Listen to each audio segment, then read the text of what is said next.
in person and will be filmed and recorded for live and subsequent broadcast available through the Council website. The Council is a data controller under the General Data Protection Regulations and the Data Protection Act 2018. We broadcast and record Council meetings to fulfil our public task obligation to enable members of the public to observe the democratic process. Data collected during the process will be retained in accordance with Council published policies available through the Council's website. Members of the Council are reminded that they should follow the Council's established meeting protocols, including around the use of the chat facility, and that comments made in the chat facility are visible to all participants in the meeting, which may include members of the public who have also received invites to the meeting. So we'll now move to agenda item 1, and that's apologies, substitutions and declarations of interest. I'll hand over to yourself, Diane. We have an apology from Councillor Brooks. We will now move to a roll call before asking for declarations of interest. The following members can indicate they are present at the meeting either in person or remotely. Councillor Armstrong, present in the chamber. Councillor Brennan, Present in the chamber. Councillor Cassidy, Present in the chamber. Councillor Corty, Delighted to be present in the chamber. Councillor Daisley, Present in the chamber. Councillor Jackson, In chamber. Councillor Husky, Present in the chamber. Provost Mackenzie, In the chamber. Councillor Reynolds,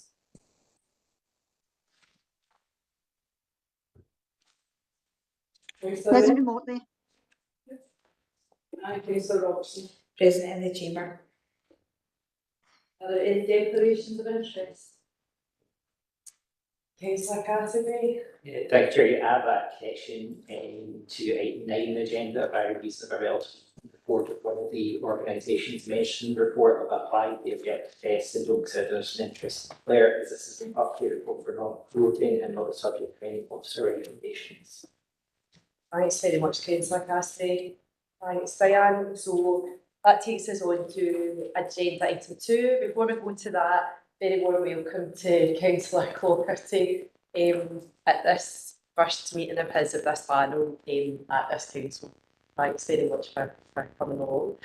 Okay, so Craig, I'm handing over to you for agenda item 2, which is the usual revenue capital budget report. Thanks, Craig. Thank you. So here, this is our study finish. The cycle. It's always covers this. First of all, it covers a current 23-24 victim position, 83 for 24 victim position, the current capital position, and finally the research position. So starting off, 23-24 victim position, final overspend of 430,000. This was an improved position to 276,000 since 2011. This final overspend was mainly attributed to overspends to children and families budget for residential placements, offset to a large extent by underspends in the other budgets, both in external placements and vacancies.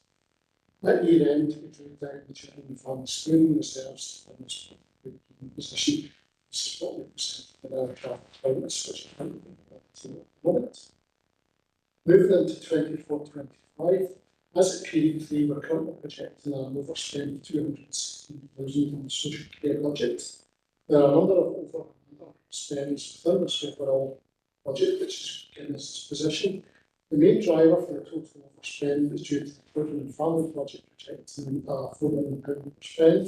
And this is mainly due to residential placements and child respite spends at period 3, because we have a legacy which we've had for a number of years. CCP. Jonathan and his team currently doing with our service reviewing this year with a view of these costs reducing in 2025 onwards. In line with recent work that we've done, we do expect these projections to come down over the 5. We also have the use of the work and pension monies to assist us with scrutiny of the budget and plan response to the existing. This is also partially offset by underspends in older persons, learning disabilities, assessment care management, and mental health vacancies and overspends. If this overspend remains at year end, further use of smoothing reserves previous in this position. But the next section in the report highlights the HSCP's progress to date in achievement of its agreed savings. And as you can see in section 3.3.11, we've already made good progress in delivering the savings.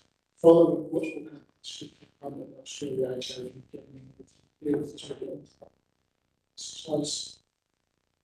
moving on to capital, section 4 shows the current capital position. At this point, we're not showing significant spend today. This is mainly because the expenditure due to the next budget. Yeah, and next financial year projects, which is the community project. Appendix 5 shows the overall remarks reserve position at 3.3. It shows we started the year with our open position of 19.27 million, and at this point we expect to finish the 13.191. But this is based purely on current projections. This does fluctuate during the year, as we know.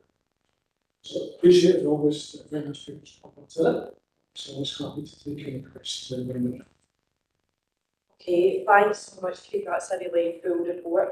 Before I open up for questions and comments, so just to remind the panel that as with any council committee, questions, comments put through me as the chair, not because I've got a huge ego, but just to make sure that everybody gets their fair chance to contribute as much as they need and want to. So I'll open up for questions and comments on Kate's budget report. Councillor Fogarty. Through yourself, Chair. My first question, and it's a bit of a silly one, but I'll ask it anyway. You mentioned smoothing reserves. Where does your smoothing reserve come from? Where is it built and how have you generated it? For yourself, smoothing reserve is something that we've had for many years. It's a combination of previous years' underspends that we've had, and also specific areas where we've also had grant funding on this smooth. And we've asked our HIB to move them into what we call smoothing reserves. They're there to help us for when we do have particular pressures in our areas. So it's to answer the question, we've had it from underspends from previous years. And I should know this, Craig, where is it, for yourself, Chair? I should know this, but where is that detailed? You know, where would I find out how much we've got in that? So it's detailed in much reserve, but it's always happy to not find information about it. Thanks, Craig. Thanks very much, Councillor Fogarty. We knew you'd be a very welcome addition to this panel, so thanks for your questions there, Councillor Armstrong. Thanks, Selena, to you. I'm looking at the paragraph on page 7 about pension and taking the 3.109 million non-recurring support the service redesign of children and families. Now I understand the firefighting and I understand the being pragmatic about it, but it's obviously not recurring, and so it's not sustainable in terms of moving forward. But I actually have major concerns, later on in the agenda about where the money for service redesign is going to come to us. I suppose I understand it. I understand the firefighting issue, the very considerable projected overspend, but I think it should be noted that it's not sustainable, and there's also still a need for service redesign. It's not really a question; it's a comment, because I do understand. Thank you. Thanks for being. Craig, are you able to give a response to that at this point? Absolutely, it's just there for service redesign, but at the moment where we are, the balance that's expected as we move into periods, very expensive children and families. When that happens, the first place we would probably use the for is to build back and use out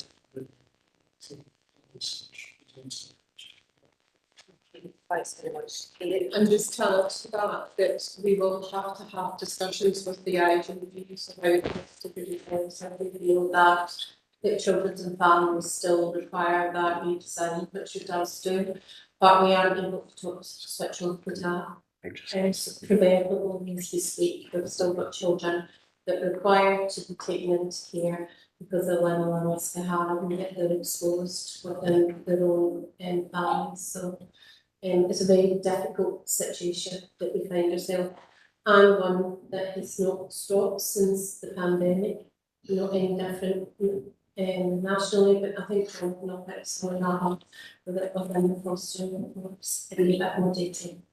Thank you. Okay, thanks very much for that, Councillor Armstrong. I don't see any more hands up in the chamber or online. Councillor Reynolds, but Councillor Armstrong has another question. I think that's absolutely fine. Sorry, I don't have a question. Basically, I wanted to ask about SWIFT replacement Panical 4.3. Again, I understand the delay in replacing SWIFT, and I just wondered. I thought it would be helpful if the scrutiny panel could understand what it is that SWIFT's not doing that we're really required it to do and won't be doing until the replacement is there. I mean, SWIFT. I was involved in the introduction of SWIFT 20 years ago. It was a state-of-the-art system then, but as with everything, in these systems, it must be well and truly, out of date now. And I think in terms of what it's not doing, and in particular, which systems it's not speaking to, I think it would be useful to just have a bit of detail about that. Thanks, Lorraine, I'm sorry. No, that's absolutely fine. No, I'm happy to come in here. So we had, and it predates me, procured a tender, I went out for tender for the system, and the actual developers of the Swiss system, which is ORM, were successful in winning that tender, which is the Eclipse system. Okay. We have subsequently found that there's aspects of the modules that are required to be developed further and that they're not ready. And we, alongside many other local authorities that have purchased Eclipse, mainly Glasgow, which are the biggest user of OLM, 40,000 users of OLM. So in UK-wide, they use Eclipse more than anywhere, because Eclipse is also in some English local authorities, but it hasn't met the audit test and the financial module, so we were not moving forward until we ensure that actually we're able to get the proper financial and performance information out of the system. Our previous system is 20 years old, and it doesn't provide that level of functionality, and we specifically went out to tender to get that, but unfortunately through Scotland Excel, and unfortunately as we went into it, the relationship, and we were not alone, that we found that the functionality is not ready from the developers. So we are waiting for it to be implemented in the city of Glasgow, and then we will make a decision likewise. So we're basically using our biggest partner, HSAP, to help us to resolve some of the finer detail around the compatibility with the system as we move forward, because they've got much more capacity than we do. Thanks very much. Thanks. Thanks, Kate, for that answer as well. That was great. Okay, so I think no more questions or comments. So can we agree the recommendations in the report? Kate, thanks very much. That takes us on to agenda item 3, which is our National Care Service update from Jonathan. Thanks, Jonathan. Thank you, Convener 3. The report on the tax rate provides another brief update on the continuing national activity around development of the National Care Service, and it does highlight some key areas that still require national agreement, namely funding arrangements for reformed integration authorities, the decision about whether children's and justice services will be included in the National Care Service, as well as membership of reformed integration boards. The bill is currently at stage 2, and we expect that to continue until December, and that's clearly the opportunity for MSPs to scrutinise the bill in detail and to propose any changes or amendments. The Health, Social Care and Sport Committee is also scrutinising draft amendments from the Scottish Government currently as a preparatory component before still full stage 2 scrutiny.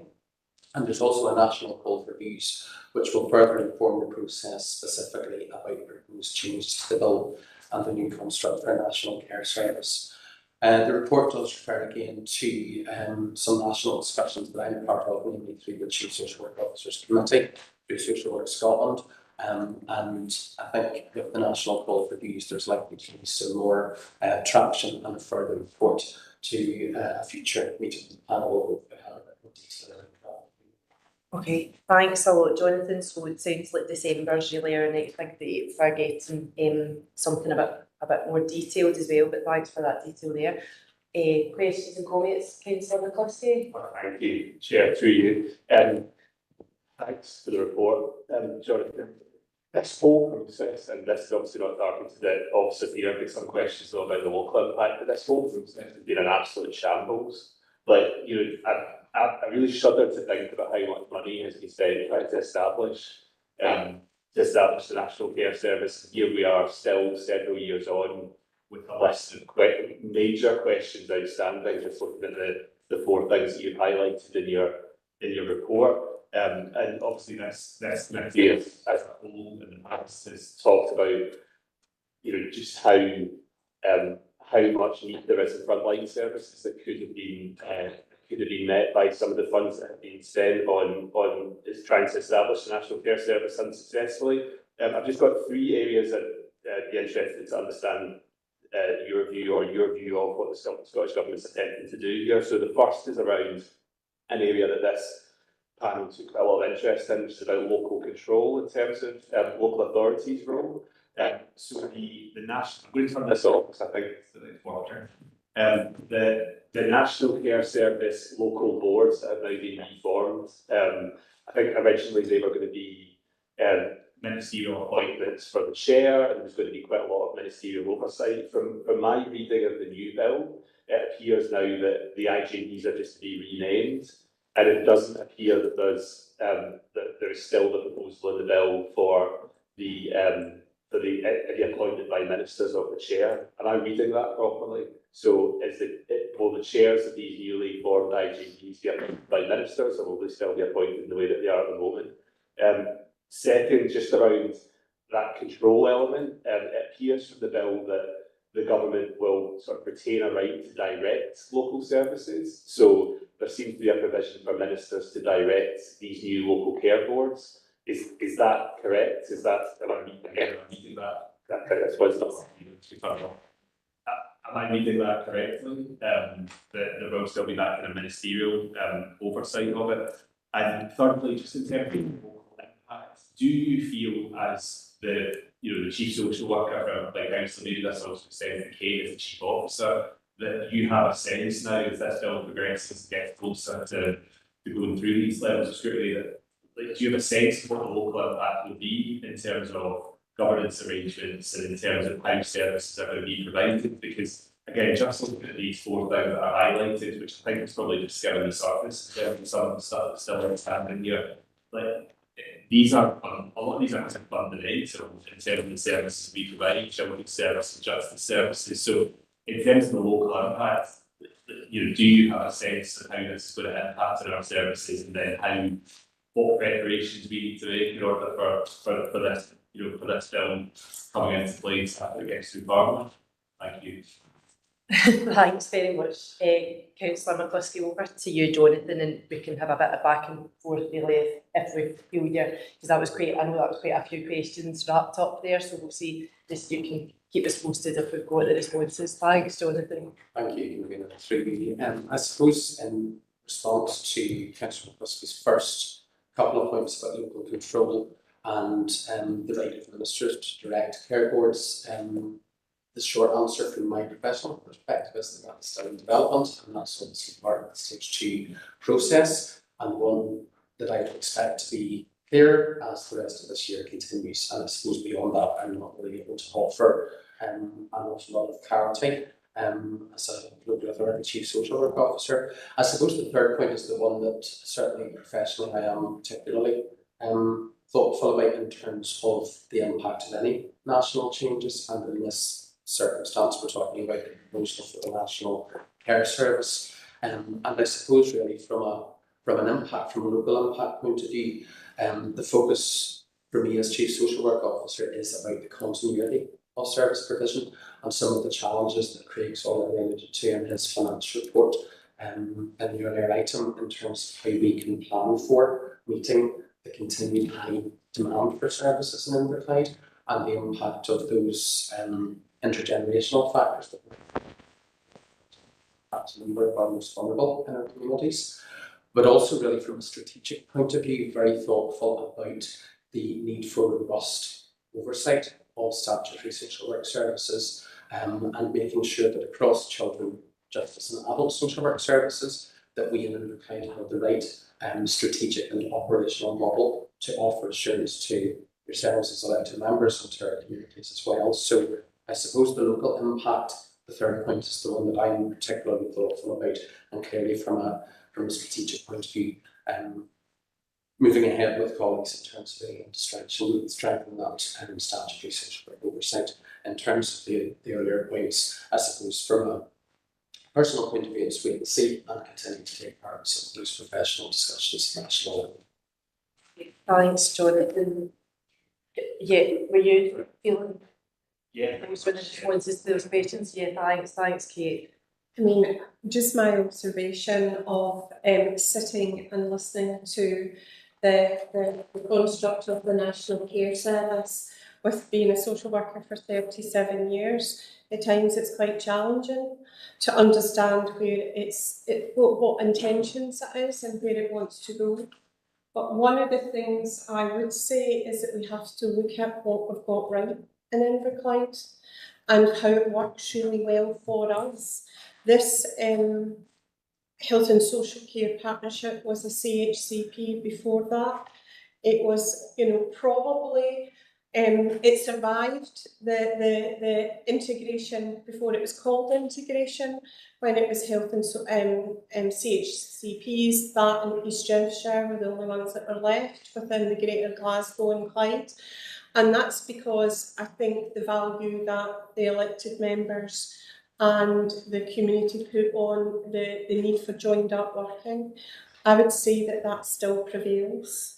The opportunities within Inverclyde needs to be whole system, and so the construct of what works well in HSCP can be, taken as a given as we move forward. That would be my advice to you as the Chief Officer, being able to kind of have a look at what works well. Thanks, Kate. Councillor McClisk, I see you're late. Just on that point, Kate, I think that's the crux of it, because there's so much that we do so well in Inverclyde, and no one's stressing that there aren't things that can be improved. Of course, there's stuff that can be improved, but I think the problem with this, the vision of the National Care Service to start with was about how do we create some national standards, and then it seems to turn into like really direct national control of local services. Now we seem to be somewhere in a halfway point that I'm not sure that we're going to be to anyone's expectations for what the National Care Service was. And I'm concerned, you're sitting with the previous hat of the health board, that when national or regional control comes in, we often lose a lot of the good distinctive stuff that makes our services excel.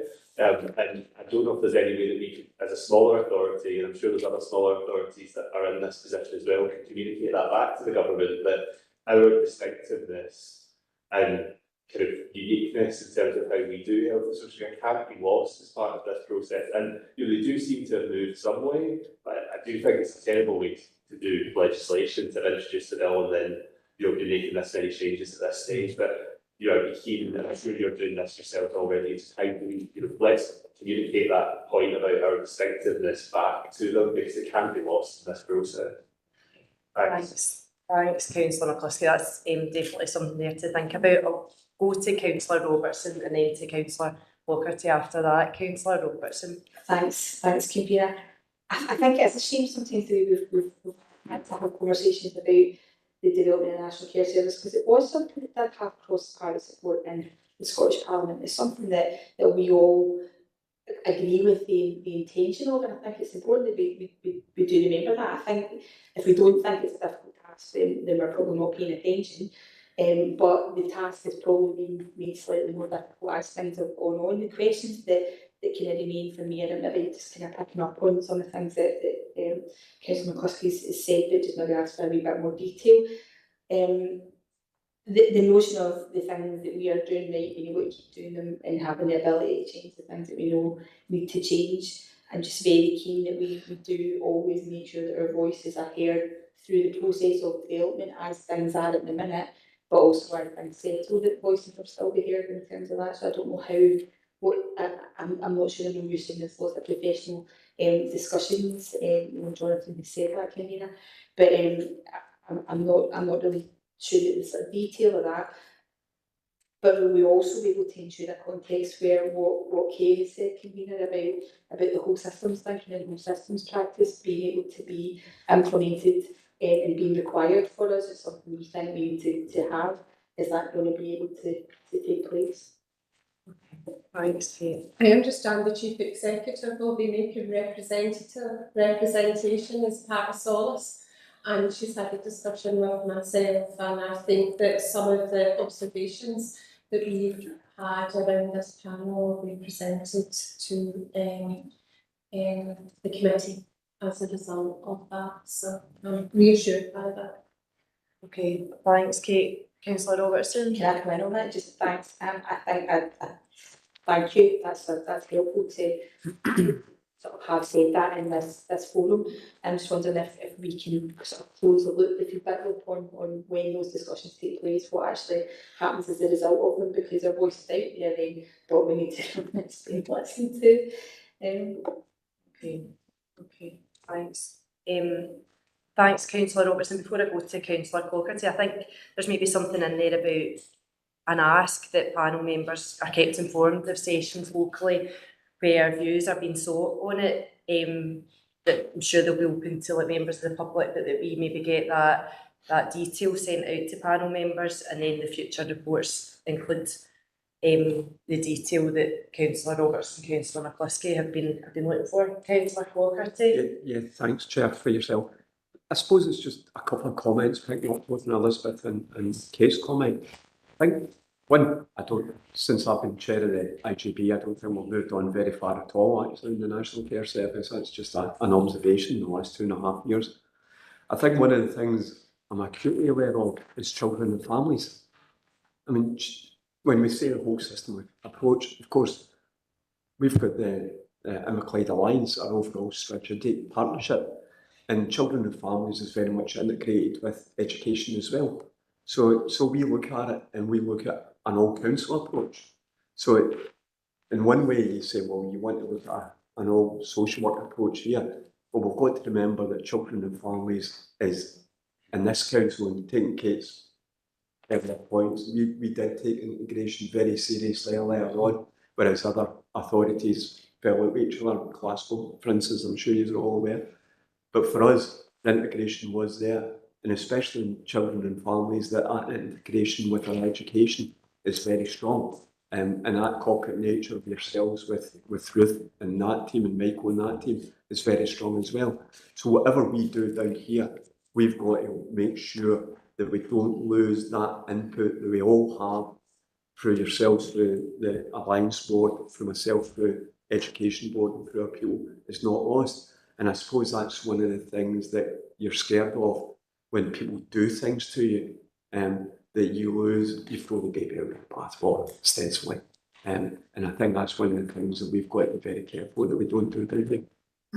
Thanks very much, Councillor Clougherty. And as panel members will know, this is a regular update report that we get, and I think obviously it's always something that generates like a lot of conversation, a lot of questions, and something that's of really strong significance to panel members. So I think, Jonathan, I'm sure you would speak to that. You're well aware that we're looking for that sort of detail. So thanks very much for your comment. Councillor Jackson. It's just to add to Jim's comments, and I very much, as a councillor, I'm quite concerned about the National Care Service. I've had discussions with a lot of the trade union guys, especially at Unison, who have been involved in the detail of this. And their opinion is that they're so far apart in, to try to get this to go forward. They can't see it going forward. I mean, even at the Unison National Care conference down in England earlier this year. It was described as a rebranding exercise, which is what Martin touched on, you know, with where we are now, which just seems to be backward, and it was referred to as a shambles, and that's coming for the guys who are in there in the discussions and the negotiations. Now I'm lucky enough to have sat on the health board, the former health and social care committee previously in this council, and on this committee, and we recognise Inverclyde is unique in the good what we do, and that sort of the relations which are built up over the years. And it is really just to say I've got serious concerns, and I think my concerns come from the guys that are in the negotiating, guys that are in there. The fact that, you know, we're still on stage 2 of this bill and the money that's been wasted, I don't think I still don't know if this is ever going to see the light of day, this National Care Service. Thanks. Thanks very much, Councillor Jackson. Okay. So yeah, really recognise all those comments and concerns. And I suppose that just what remains for us just now as panel members is to know the update on the report. Yeah. Okay. Thanks very much for that. Thanks. That was, I think, really useful and really showed the purpose of the panel as well. Okay, so that's us moving on to item number 4 on the agenda. Really pleased to welcome Leslie Ellis here from as part of the I Promise team here in Inverclyde. I'm wondering if Jonathan's going to give a little introduction before Leslie speaks, and I see lovely things appearing magically on the screen here. Thanks very much, Jonathan. Thank you, Peter. It's really, and yes, delighted with Leslie, my fellows are Promise Lead for Inverclyde Jones this afternoon. Leslie is going to give a brief presentation for members about the Connected to Care conference that took place at the Beacon on the 19th of June, which sought to explore the care experience and how our workforce and our communities can better support children and young people and their families to thrive. It's fair to say that event was a culmination of significant time and training and energy over about 6 months by our young people. So I'm going to hand over to Leslie just to talk through the lead up to the conference, the day itself, and what's happening next. Thanks very much, Jonathan. Thanks, Leslie. Okay, thank you. So first of all, before I start, I just want to say there's some apologies from Caroline Cahill, which I'm sure rights officer. She was very much instrumental and very much part of the journey with our young people. Unfortunately, Caroline couldn't be on the stage, but she is happy to be. So the photograph on this screen is one of selection of slides. We've got 4 slides today, and this first slide really talks through the journey of our Connected Care conference. So they are our amazing young people and also some of the staff that were really supportive of our youth-led Connected Care conference in June. This photograph was actually taken at the end of a very powerful and very busy day that was held in the Beacon. Over 100 professionals attended. It was just a fantastic day from start to finish. We were really aware that some key people weren't able to attend and join us on that day, and we have got plans for sharing that information and some of the footage from that day and key messages that we received actually from that day. As much as we would like to just keep looking at this slide, I think that's to move on to slide 2. Okay, so we wanted to share a wee bit about the background and the vision, which was in line with the promise, and we always wanted to expand our care experience network.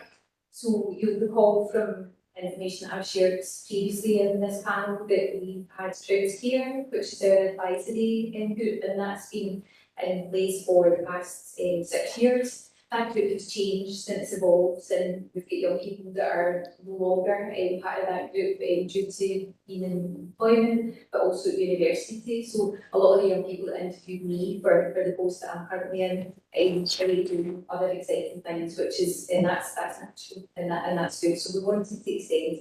So back in October 2023, we had an opportunity to link in with Columbia 1400 in all of our high schools. At that time, we're invited to nominate care experienced young people to attend a week-long leadership programme with Columbia 1400. And they were supported by Caroline, who I mentioned earlier, Erin Power, who's an engagement development worker, and also from our virtual school teacher, who's Susan Chambers. So 19 young people completed that weeks-long leadership programme. We then had 22 young people in total at our conference. We also had 3 young people from our through care services, and we had 11 children from our early minis from the primary school. Caroline and Erin shared with me and with everyone improvement in the learning within that week-long programme. And the decision of the conference where that came from at the end of that week, the young people went through lots and lots of work around values, around teamwork, problem solving. But the main key areas that were really developed within that week were confidence building and self-worth. And those young people were just amazing throughout that whole week. In terms of the Connected Care Conference, it was always a mission for us here in Inverclyde to hold a youth-led conference similar to some of our other local neighbouring local authorities, but it had to be driven by the young people, and this was what was born out of that weeks-long programme. So we then stepped into the preparation phase, so all of our young people were really keen to stay connected, and they wanted to meet monthly, and we referred to them as our good Sundays. So we met between December 2023 and June of this year. And they had set up their own activity schedule as well, which was just fantastic. Lots and lots of skills to develop there. Also, work took place in each of the schools out with those Sundays, and there was an allocated member of staff from each of the schools to support that. Lots of learning, they wanted to use their skills and influence that change, and hence the conference was born out of that idea. On slide 3, we take you through what young people wanted to achieve, and they were very clear this had to be fully youth-led. We at times were trying to intervene and suggest things, but we were very clear, no, this is our conference and you guys need to just, you're not getting involved, we are really leading this. They were really clear that we wanted to give the wider community and the workforce that opportunity to listen and also respond through their own practice. We talked about having an enhanced understanding of their care experience, and they wanted us as the workforce to know what their needs and their aspirations were. And one of the key and the main key message is that relationships are the most important to them. And therefore the theme was around the power of relationships and how supportive, loving relationships from those who work in the care system can have a lasting impact on our young people. And that includes those who are attended, social workers, carers, residential staff, teachers, workers, Police Scotland, all of our corporate parents were aware that a number of our corporate members couldn't attend for various reasons, but all of those corporate parents, we were very clear about young people felt they have to be reliable, interested, accept and respect. They know who they are, what their ambitions are, being committed through the best times and the worst times, and they want to take all of these key messages across throughout that whole day, and I really do believe that they've managed that absolutely successfully well. To help them do this, they had identified and chosen the therefore absolutely speakers, and first speaker that they asked to come along with, she was local but she's now McDowell, and she is just amazing as well. She had spoken at a previous workforce development session that Jonathan had organised, and we were all just in awe of her. She actually came down and spent time individually with the young people before speaking at the conference, and gave a lot of guidance and support in relation to any information that they were choosing to share with the wider community. So that was fantastic, and I'm really glad that they had organised for her to do that.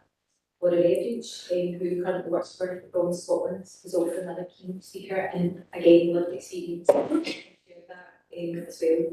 We also had Jean Doherty and Ian Corbett. So all of those key speakers provided different messages, key messages, what we can do better for our care experience people here in Inverclyde. And it was also about how we consider that the change to the services in order to do this better. We had a number of workshops that were organised, and again led by all of our young people. So we had mental health and impact, and that was organised by Amsterdam pupils. We had one workshop in the board, and that was all about the power of connections. And then Connected to Schools, organised by English Academy. We had social work and peer support, and that's organised by Clay Youth. We then had Stigma, and again that was organised by St Columbus. And the last workshop was Billion, and that was by the St Stephen's High School. I had the opportunity to go along to a couple of workshops, and they were fantastic, really good. Throughout the day, young people had shared and had created a film, and it was really delivered from a poem that was adapted by Emily Russell. Pronounced that correctly. The video was our young people, and we hope at some point to share that with all the village members. Very emotional, very powerful. On the last slide, you will see a row of. Yes, okay. So the thinking and the meaning behind ducks. So every participant received a duck with a young person's name attached. And the meaning behind the ducks relates to childhood and happiness. And our young people deserve childhoods that are happy as well. And for that to happen, our young people are shared that we need good relationships with those adults around them. And the young people wanted everyone to consider a quote that relates to the ducks as well. So by John Shipp, so every kid is one caring adult away from a success story. And that was very clear. That was one of the messages we wanted everyone to take away during that day. So, and the question that you're posing to all of us as adults are we one caring adult? Are we that caring adult? So I suppose really just going forwards, and we've all, every adult that like that point piece has watered up, has watered up, and we were asked to do a thank you to the young people, to our attendants, a thank you to the young people as well, and we spoke about where our ducks are now. I spoke as the promise leads about, absolutely the duck that I took away, is really helped and continued to guide me in terms of driving forward the changes that we need to make in relation to our children and young people during their families, and also people with promise. Lots more work ahead, lots more listening, lots more actually doing and taking action to make these changes for our young people. Thanks so much for that, Leslie. I know that I think all the elected members are really disappointed not to be able to attend the Connected to Care conference, but because it was at the time of the elections, we know that the decision was made, and rightly so that it was for us not to. It was absolutely about the young people, and the date had been set. So really appreciate getting that update and some information about it. Thanks to yourself and to Caroline, Erin and Susan as well for all the work and putting it together. It sounds like a really excellent day. And I think we've maybe all got a wee duck as well that we've had, and so it's great to get that information about why it's so significant. So no, thank you, really appreciate that. I'll open up for questions and comments. Councillor Jackson. Thanks, the Chair's got and associate myself with your comments. It's a great report and all what you have done. It's just a concern I've got, and it's not one. It's directly. It's about children who find themselves getting into tenancies when eventually they move on to get into tenancies, and I think I've raised this one previously, and I understand it's not a council sort of making real effect. But, I know a few young people who've left, who've taken over in tenancy, and some of the houses they're putting into are putting them at risk. It leaves them quite vulnerable. Again, I don't know what your own opinion on that is. Just through your rights, that what you want so as part of Promise Board, that's shared by a number of our experienced young people, but also our chief executive, we have housing that sit on that, we are represented on that board as well. We have a number of working groups that we we're looking and actively looking to check and see how we can better support our young people in terms of any moving on from university and how much support we can provide them. You be aware of the practice pads that allows young people to have that practice opportunity and to be able to be in a house and get that support with budgeting and things as well.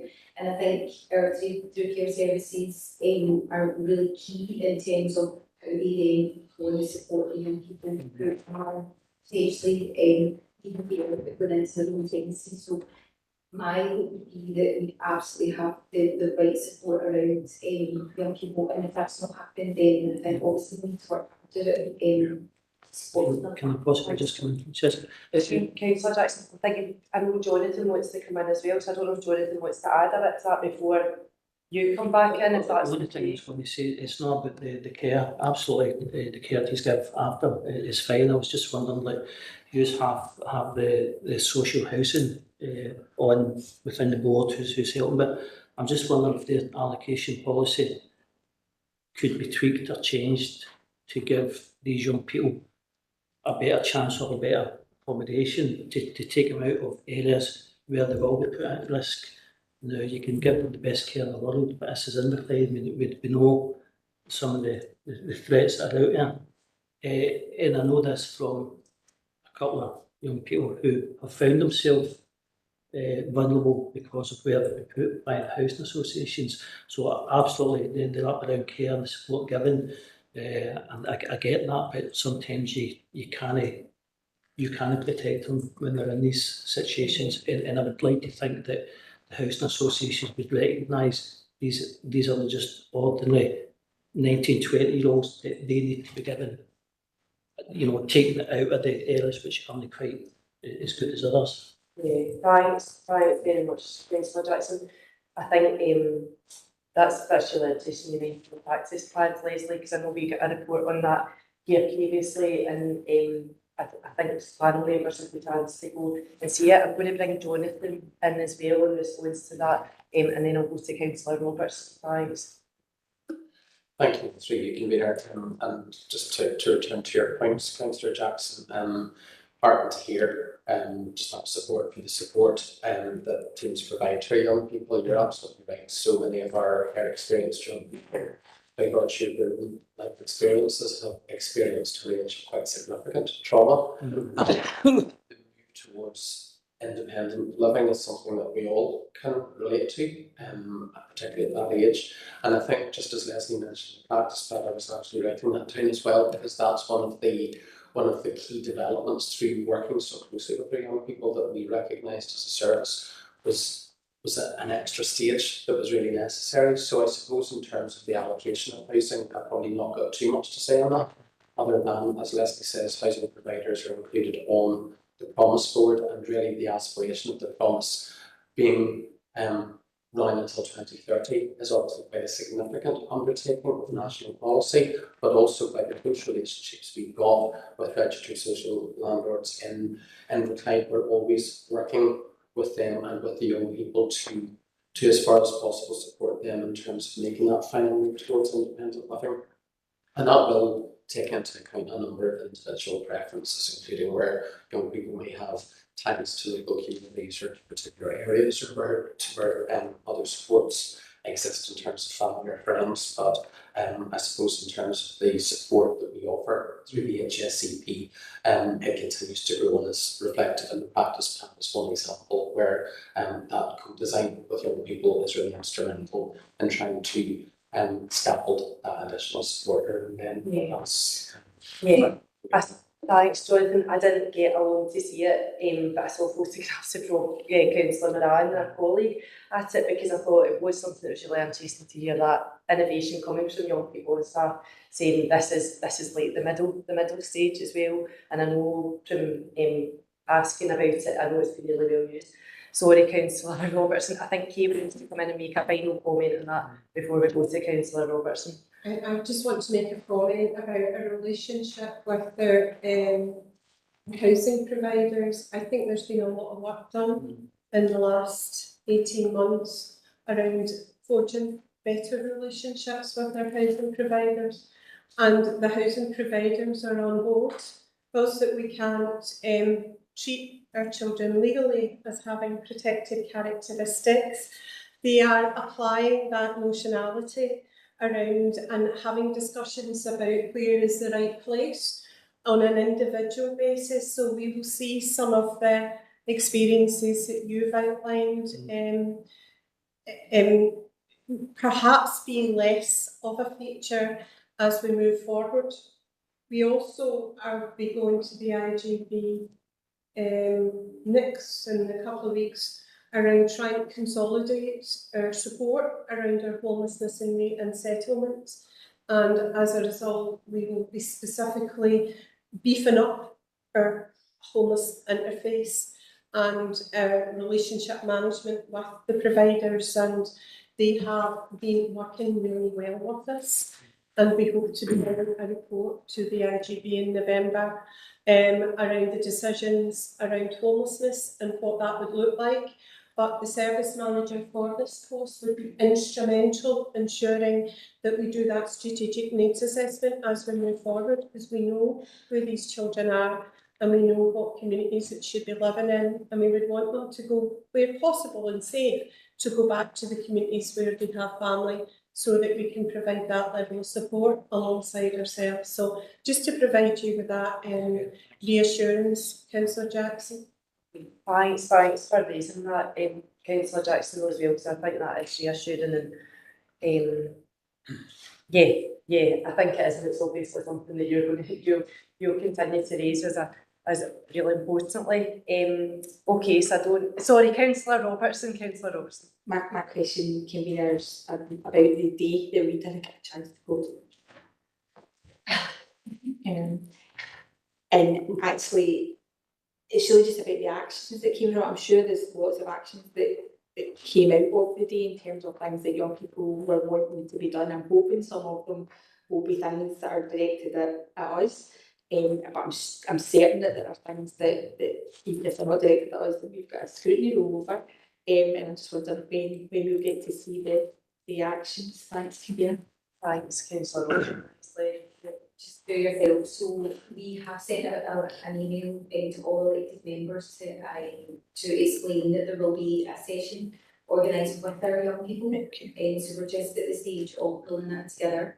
And we'll link in with Jonathan in relation to that as well, and ensure that we get all of that information as soon as possible. Including on that session with the young people, all of the key learning messages will be shared with you, and some application things as well. Thank you. Thanks for getting. Okay, thanks very much, Leslie. I know that Councillor Robertson and I had spent a wee bit of time with yourself before that, so that was great, and we got along to the celebration event, so I had a wee taste of maybe what's to come, and that was really great to get that update. Thanks very much for that. Okay, so we're moving on to item 5 now, which is the inspection of Inverclyde fostering, adoption and continuing care services. Jonathan for this report. Thanks, Jonathan. Thank you, it's really easy being there. The report then refers to 3 inspections, regulatory inspections undertaken by the Care Inspectorate in April and May of this year. These were fostering, adoption and continuing care services in the client, and the Care Inspectorate published their reports at the end of June. The inspection framework that was used focused on 3 particular key questions: how well children and young people's well-being supported, but also looked at leadership, and how well care and support is planned. And as with any regulatory inspection, a range of evidence was looked at. And that included some direct interviews with carers, adoptive families, and our children and young people. There were interviews with staff, as well as a review of key documents and surveys of staff and carers as well. The way the Care Inspectorate framework operates means that they looked at 18 separate quality indicators as part of their inspection framework and reported against those 3 key questions. So from those 18, there were 5 ratings of adequate, 9 good, and 4 very good. And the way the methodology operates means that within any particular key question, the lowest rating is the final rating. regardless of the number of higher ratings or maybe within that key question. The report outlines and summarises a number of strengths that were identified, and I suppose relating back to some of what we've just heard from Leslie, inspectors highlighted the importance and the place of relationships and positive loving relationships for children and young people. They also highlighted that children felt heard and carers felt that they were very much part of plans for children and young people across those services. So the themes were very strong around relationships. Also, brothers and sisters being kept together where that was appropriate, and that was being prioritised for the service. And again, that reflects our local promise commitment.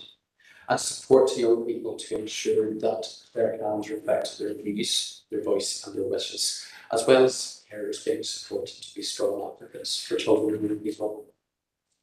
It was certainly more apparent more strongly apparent in the continuing care inspection for older young people. As we've just spoken about, who often experience particular complexity and additional challenges were supported to move towards greater independence and adulthood.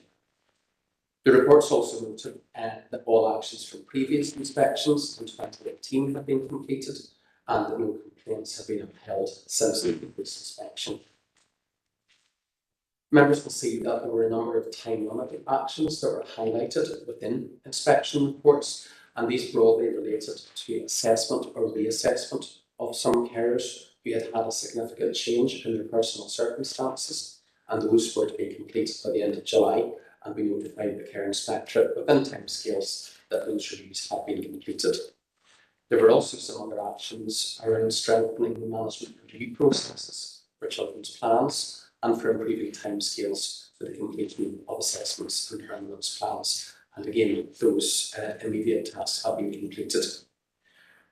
Some of the broader and longer term recommendations for improvement were focused around unplanned endings, where placements finish due to particular circumstances and in an unplanned way, but really some improvement activity identified to improve the experience of carers and children around that. Inspectors also highlighted the need to improve training and development for foster carers, and also to ensure that there was sufficiently robust quality assurance mechanisms to support management overview of practice and also to improve work.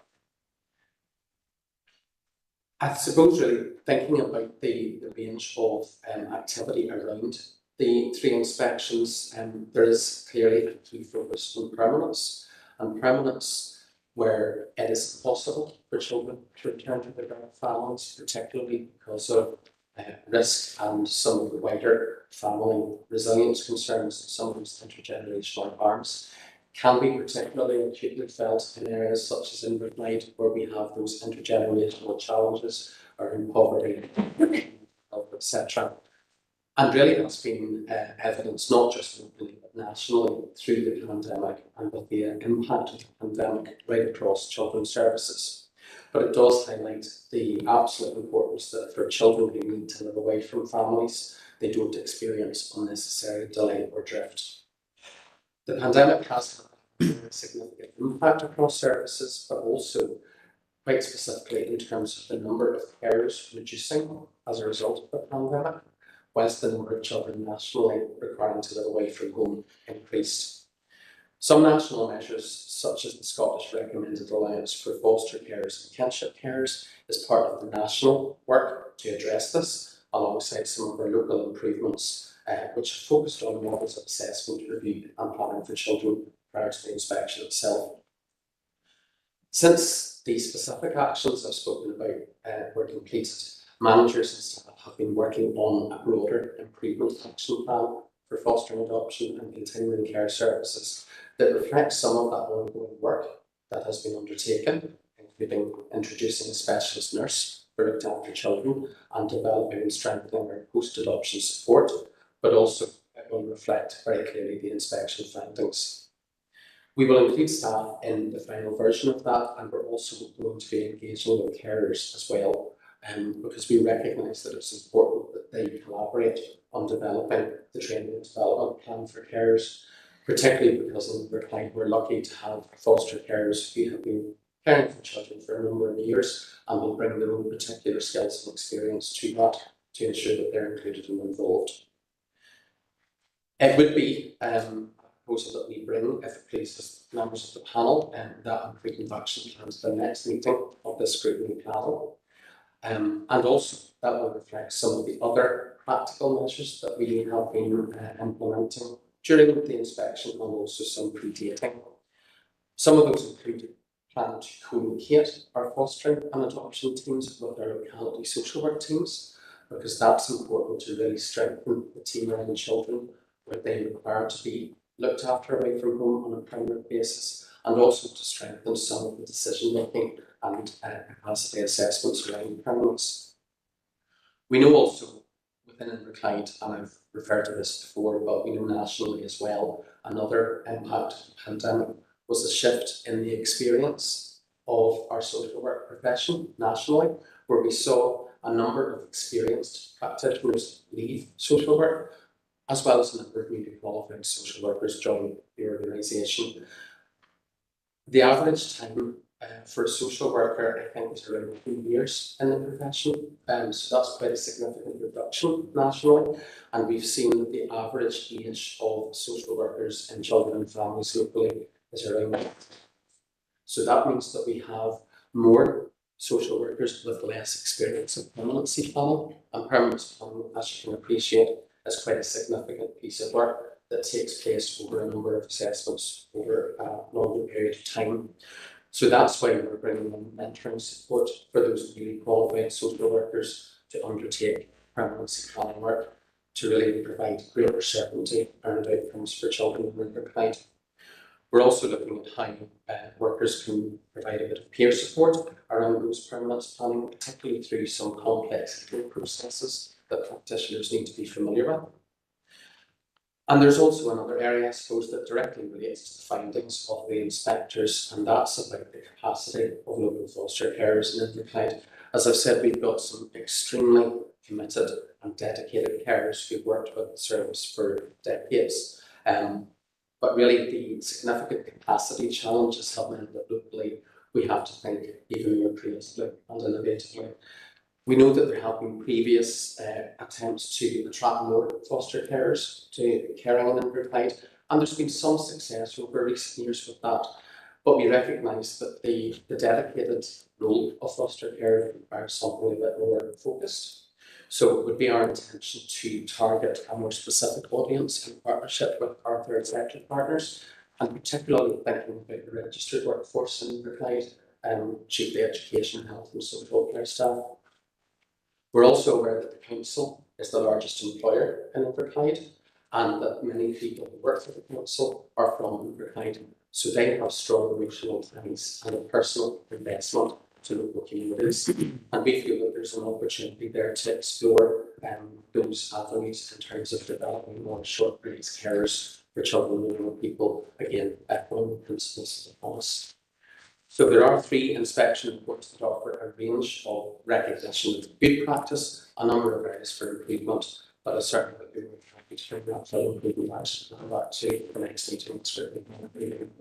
Thanks very much, Jonathan. There's a lot in there, and I think given that the recommendations are that we know the improvement work that's already underway, it was really good to get that detail about the completion of the time limited actions, and I'm sure the panel would very much appreciate that broader improvement action plan. So that's really good to hear about, and yeah, a lot of information there. So I'll open up for questions and comments. I see Councillor Daisley has a question or a comment. Yeah, thanks, convener. Just before I make a comment, I wanted to just check that it's appropriate for me to quote some just generic feedback from people within the foster care community in Inverclyde. It's nothing that would identify anybody, and it's just pretty generic stuff. This is sort of anecdotal information that you've received yourself. Yes, yeah, that's fine. Vicky will receive until intercepted. Yeah. Fine. Thanks. Okay, thank you for that. So yeah, firstly, to me, this seems like quite a concerning report, and thank you, Jonathan, for your feedback on it. I'm putting a different slant on it just for my own concerns. I've been speaking to people within the fostering community in Inverclyde, and they have a number of pieces of feedback which actually correlate directly to elements within the report, to me it feels appropriate just to give a view of people within the system, what they're saying. So I'm just going to read them out, and I do have just a point at the end. So firstly, no child has ever came to us, this has come from them, no child has ever came to us with a social worker and left with the same social worker. They keep going off sick, leaving, or being moved. The service is severely understaffed and staff are undertrained. Kids in Inverclyde are in a system too long. Processes don't work. For example, a child might have came as a newborn or a baby, and the plan is to be moved on or back with parents or moved on for adoption within 6 months, and the child's still with that foster parent or carer at age 2. Elements of leadership within the service lack urgency. Biggest issue in the service is staffing levels. Social workers are overloaded with cases, sometimes up to 40 cases for one individual. The service is trying to recruit but can't. In at least one case, social workers came from other areas but don't last long due to the nature of the service in Inverclyde being disorganised or conflict within different teams. The job description is so different from the actual job itself, and this is a direct quote. If we knew what we were going to get into, we wouldn't have done it.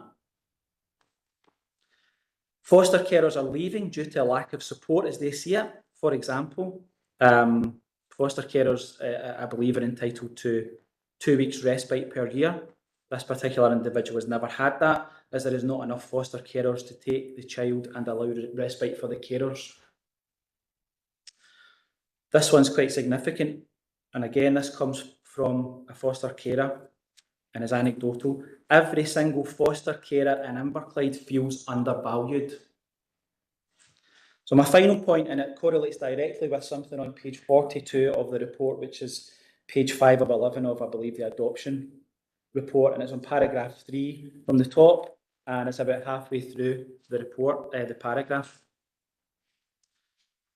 There is this is the anecdotal feedback first.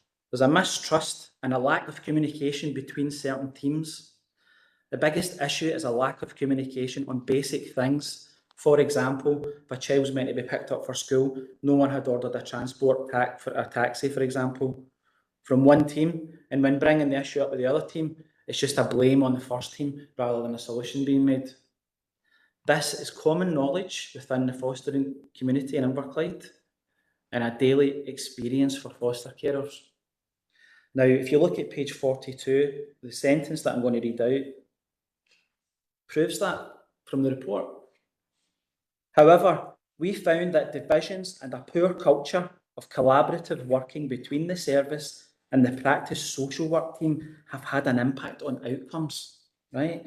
So this is me talking now.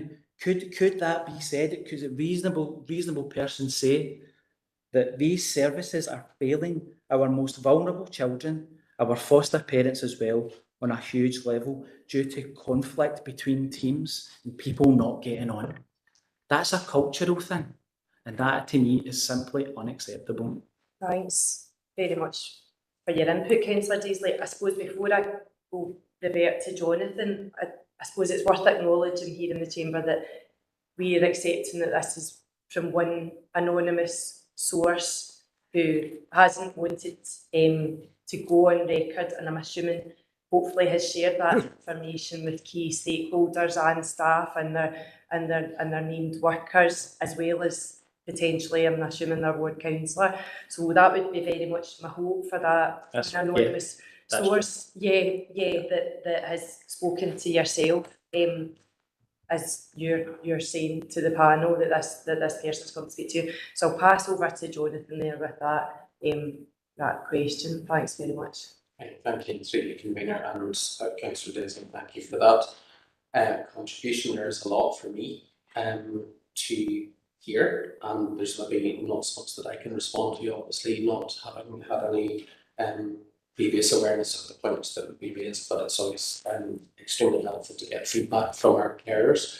I am aware that, as the inspection reports highlight, a number of foster carers were surveyed by the Care Inspectorate and interviewed, as well as staff and children and young people. So the sources of evidence in each of these reports has been outlined.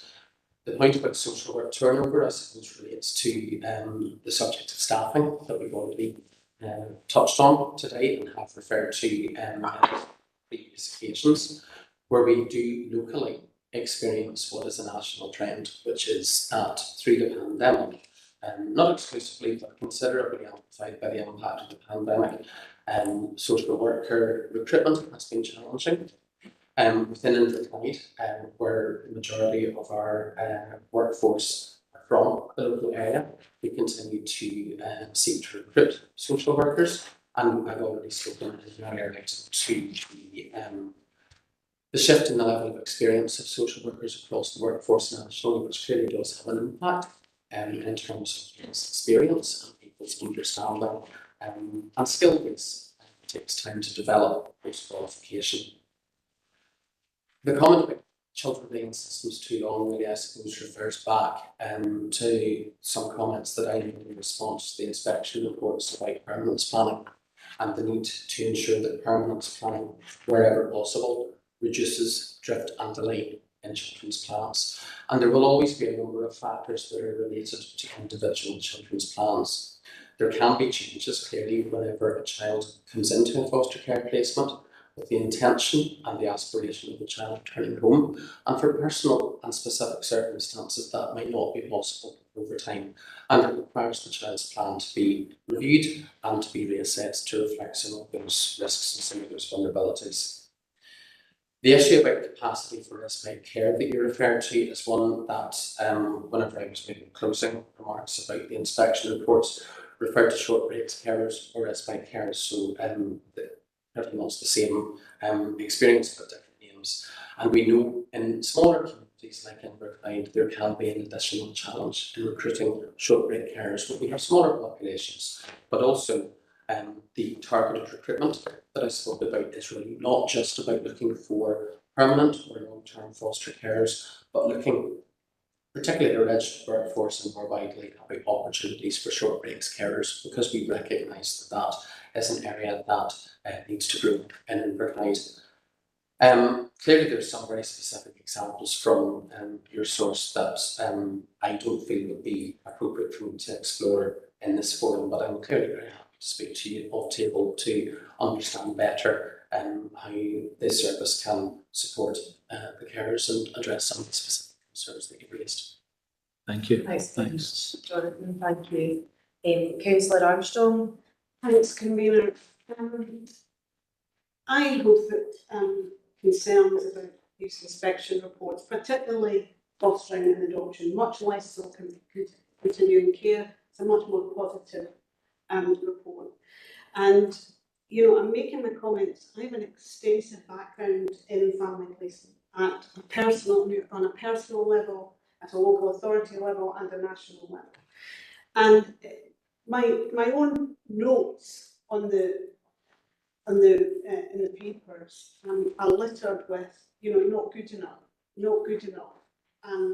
I just feel it reads as if in many areas we're, you know, scraping an adequate rating, and that's just not good enough for our most vulnerable children and young people, and that's how I feel about it.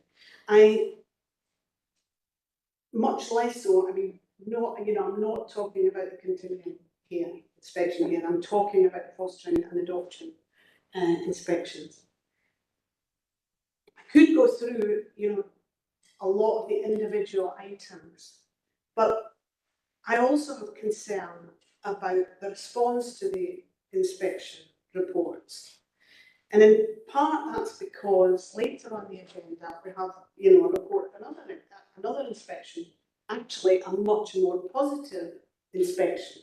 But it's come to the panel with a very detailed action plan, who's doing what, when, and that's for a response to a much more positive inspection report.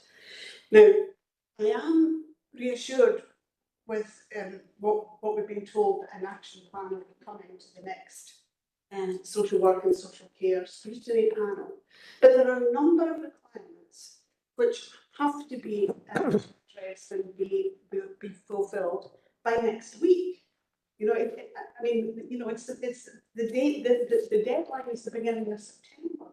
So I think if this had come here with a very detailed action plan, who's doing what when, and by the deadlines required by the inspection report, I wouldn't be so concerned. I hope that there is consensus from members in the scrutiny panel that, as presented, this is not just a report for noting.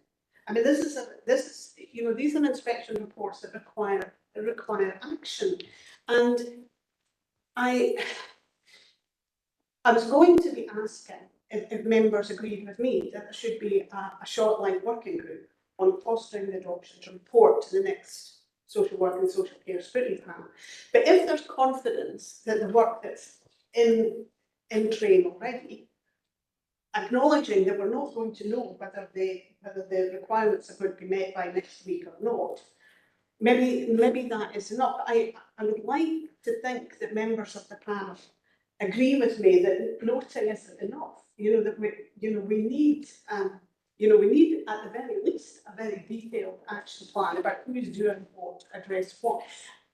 A specific point that was raised about capacity, and it was raised in relation to the capacity of foster care.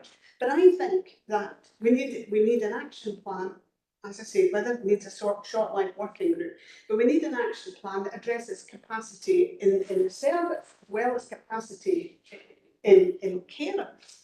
Because if there isn't the capacity within the service to adequately support and train our foster carers, we need to, and adoptive carers, we need to know that. I just hope that other members agree with me. As I say, I could go through point after point that is required to be met by next week, but I don't think that's really a productive use of our time. But I'm keen to hear from other members of the scrutiny panel about how they feel in relation to going forward. Thanks, Councillor. I think I'm going to bring Kate in, and then I'll speak to Councillor Jackson next. I think, in all fairness to Jonathan, he's certainly given us in his introduction to the paper quite a strong, robust reassurance that at the next meeting of this panel they will be bringing this broader improvement action plan. So I know he did say that in his introduction. So I'll bring Kate in as well. Thanks. So I think that when we received the outcome of the inspection, I think that we were very disappointed, but not surprised. This service has been needed to be modernised for several years, predating the pandemic too, that actually I've had the opportunity to manage foster and adoption services in various local authorities. There is a specific challenge around the methodology there, as you can see that the care inspector are providing, even within the identity and learning disability support services, and really had to take staff off the ground because they were so upset about the outcomes, particularly when we are providing such good care to people. I'll pick that up in the other point. But it doesn't surprise me, we need to modernise and we need to do things differently. But we also need to take our staff on that journey too. And when we've got inexperienced staff, with staff who have done it a certain way, we need to kind of think about how do we blend that and how do we decide what good looks like and what good looks like for Inverclyde. There is no point us having a promise vision when we've got a report like that, quite frankly. But we are getting it right for some young children, but not others. And one of the things that really vexes me is the drafting and planning for children, because this isn't necessarily about the service per se. It is about the service, but if you're a child and you don't know your own home or what the plan is, that impacts on you for life. And a lot of our care experience, older care experience, young people need to do that. So I want to provide that level of assurance here as the Chief Officer. I'll be on it too to make sure that we actually move forward. So a lot of the improvements that you're thinking about. We have been a bit insular, we've only looked within a certain span of even around how we recruit foster carers, rather than the potential, the compassion, the commitment of immigrant people to their own children. I haven't even told them that we actually want our children to remain in Inverclyde, so there is lots of work to do in this. Okay, thanks very much, Kate. Very briefly, Councillor Armstrong, then I'll go to Councillor Jackson. No, thank you through your committee. Thanks very much. Thank you. Councillor Jackson. It's just a comment, Francesca, and I get everything what James has said, but I think we've got to remember the reason social workers are under so much pressure is because of demand. And that demand has been driven from years of austerity. And the golden thread that runs through everything in Inverclyde is poverty. We know that. And when you cut budgets, you create poverty, you put families into deprivation. Austerity and budget cuts have been, those for a certain political view have been saying for years. Austerity doesn't work, cuts don't work. And I don't want to get political here, but we've had 17 years of cuts from the Scottish Government on these services, driven by 13 years of cuts from Westminster. Now, we can sit and look at operational matters, and we'll sit back and admire the work of Jonathan, Kate and all our team and the hard work of all the foster carers. But if you don't financially support these organisations and these carers, then the demand is going to grow. So and we need to tackle poverty and deprivation. Now, I know I'm taking a higher level approach to this here, but we can't sit here and criticise when we know the demand is growing, we know poverty is rife in Inverclyde, we know what happens, what poverty produces, we know the outcomes of young people and families. We know it causes despair, we know it causes lingering health issues, we know it drives a lot of families into aquatic lifestyles, it drives children into foster care, and it drives them, out into the streets, a lot of the teenagers, bed surfing and all that. And it's the demand. We talk about the education and the growing number of the lack of social workers, but the pressures on social workers to believe, and you talk about social workers not being mentored. Jonathan hinted on the fact that they're coming into 25 years of age, I think that's what it is, and they're leaving by 28. That continuity can't be there. So it's like everything else. If you want, you need to invest in these services if you want the best out of them, instead of constantly firefighting. Kate's said we need to do things differently, and I absolutely appreciate what Kate's saying, you need to do things differently, but we're doing things differently because financially we're not being supported, and you have to think out the box, and we're lucky we do have good, talented officers who are leading in the promise of doing things differently, but unless we invest, unless we try and drive out the poverty and the austerity, this is going to go on and on and on and on with that.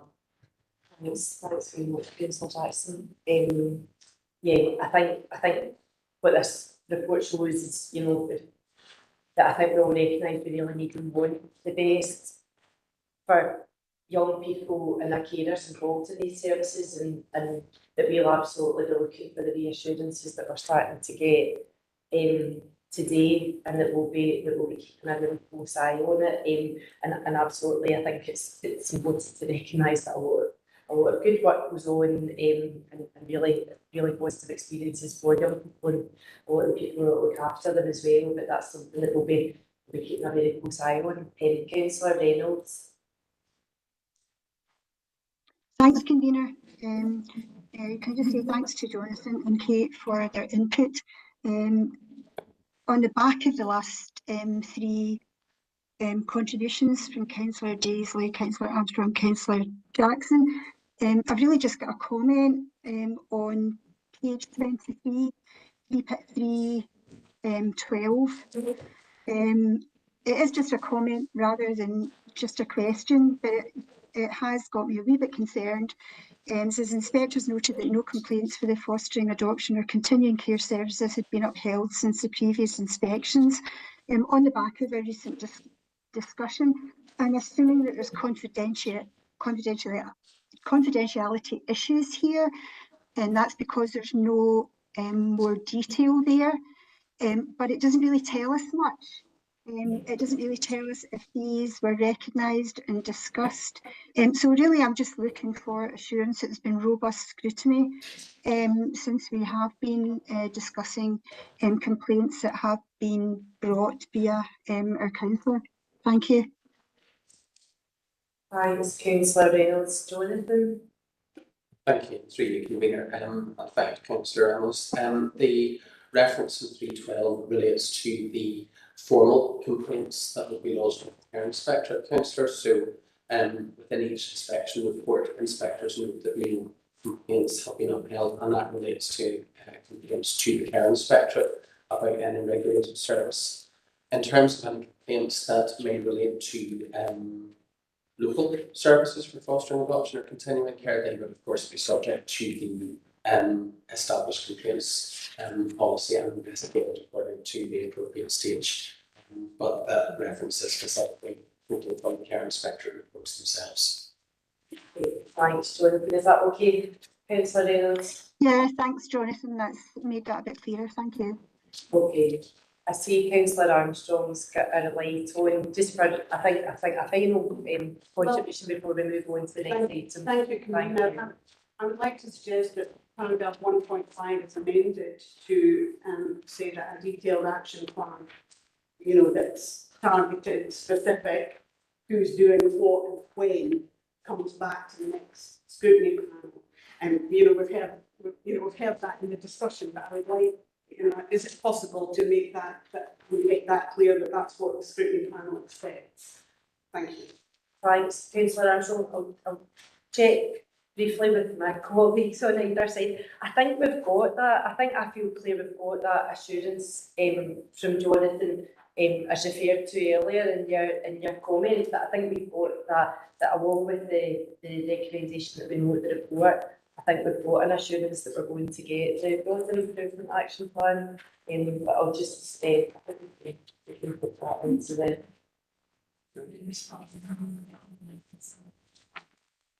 I think members are in agreement, it can be added into the minutes. Yeah, okay, thanks.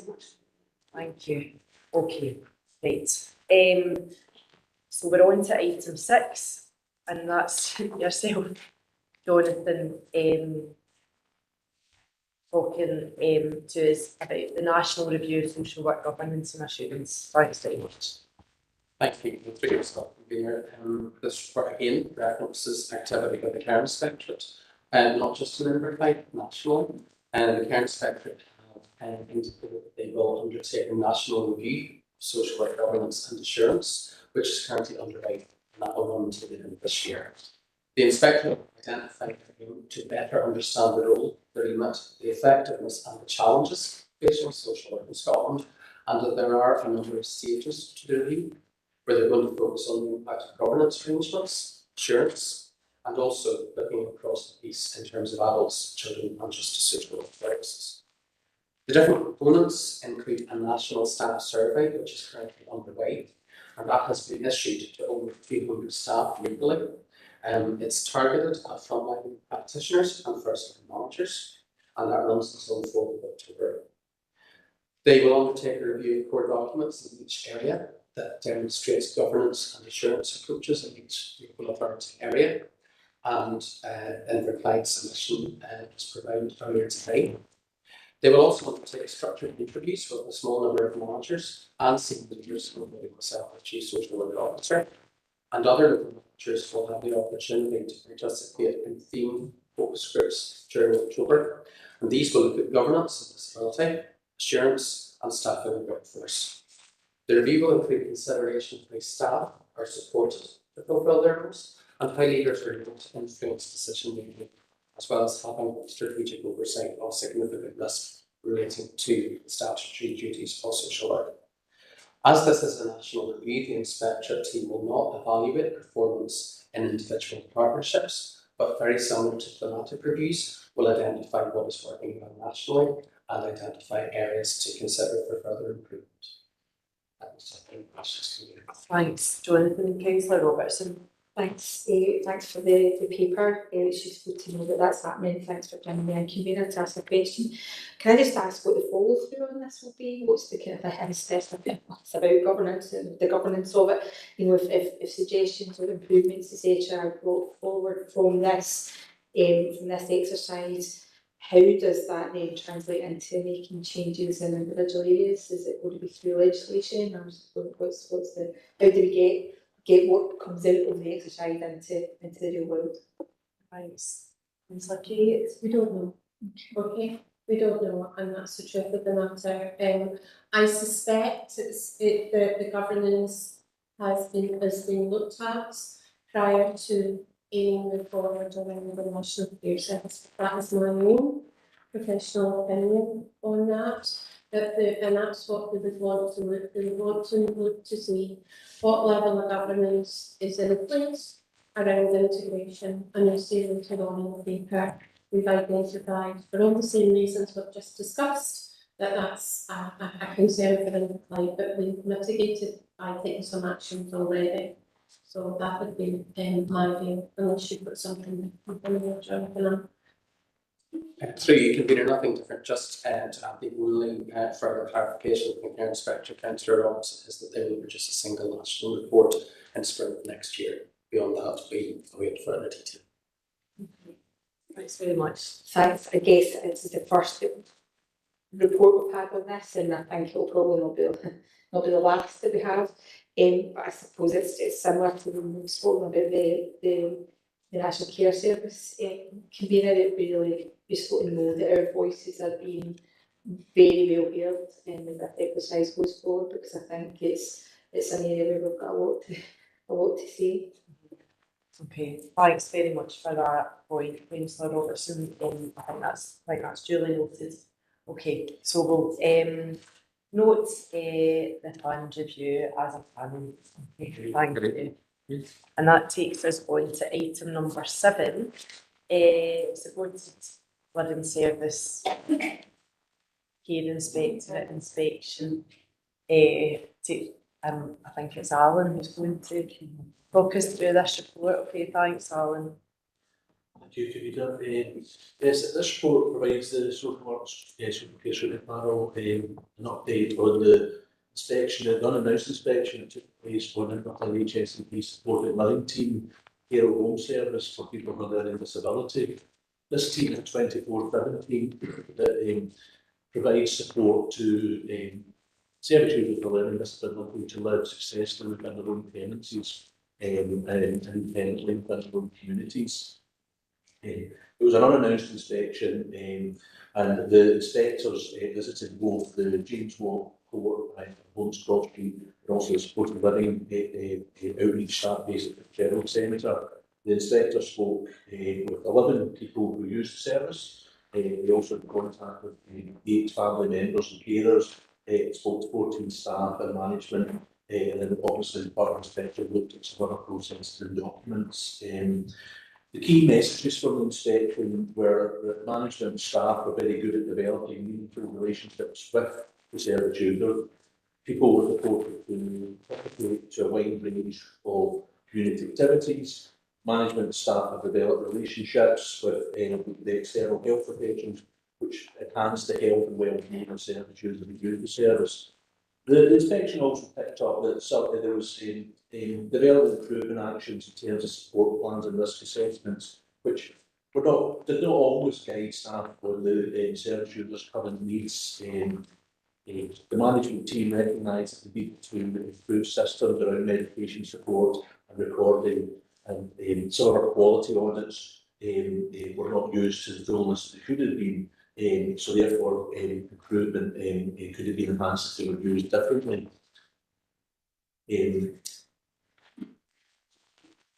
What we have within the paper today is an improvement plan that has been developed as a result of the inspection, and that's included in Appendix 1. The staff have very much embraced this improvement plan and recognised the area of improvement they really wanted to take forward with behalf of the service users.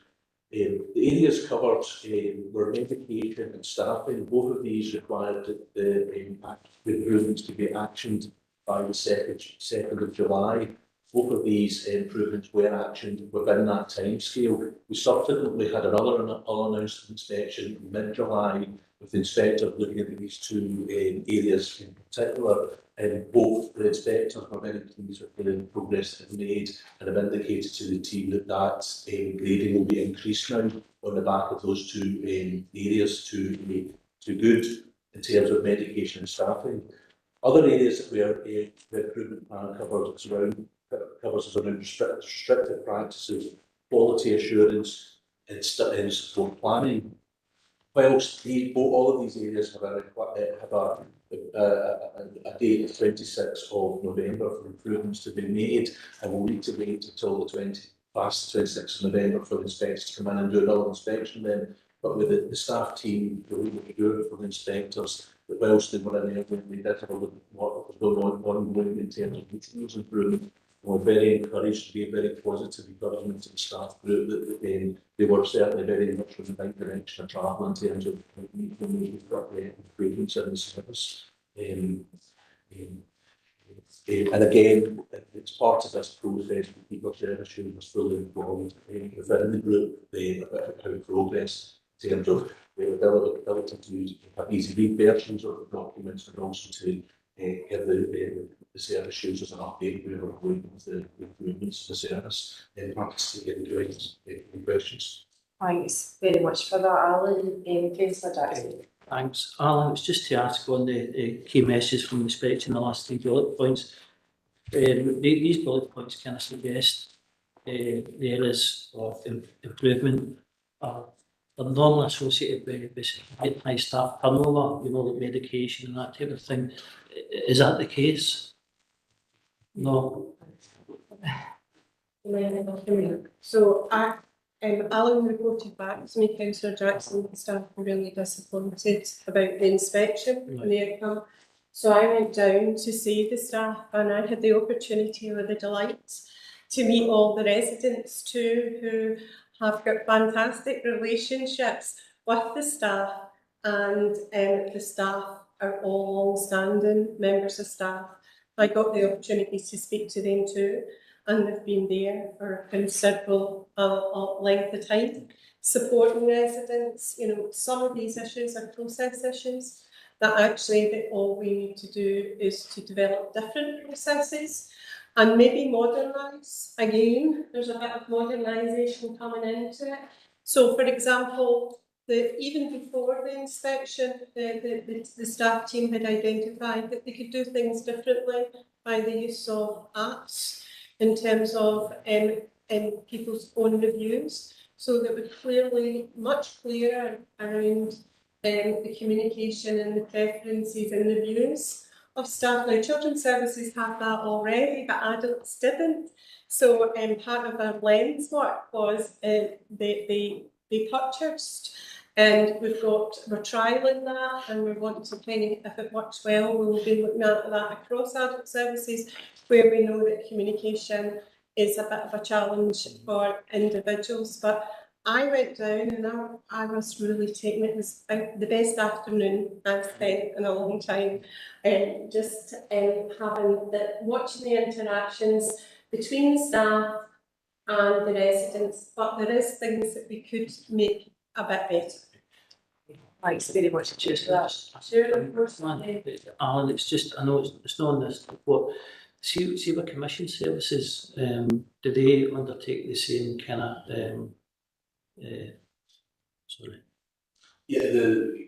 Village internal and external service, and the scrutiny is the same against inspector, and we're required to meet the exact same standards that the inspector would be looking for, whether not internal or external. And that gets reported here.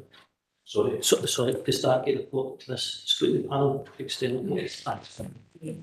Okay, thanks very much. Okay, I think there's no more questions or input on that report, so thanks very much for that, Alan. Just note the recent inspection and the action plan as well. Thanks very much. Okay, so we are on to item 8 now. which is the HSCP Senior Management Team